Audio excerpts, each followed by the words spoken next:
มหาราชครูปู่ทาง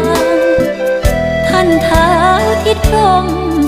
เจ้าเมืองอุบลให้สร้าง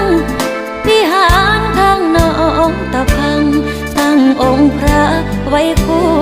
บุญญาร่วมบูชา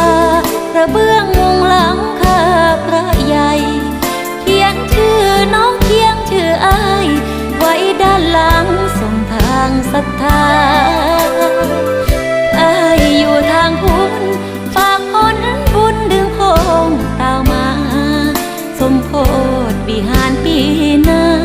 อย่าลืมมาไหว้พระคู่กันเสียงแทนผ่านข่าวสารบอกคุณไปทั่ว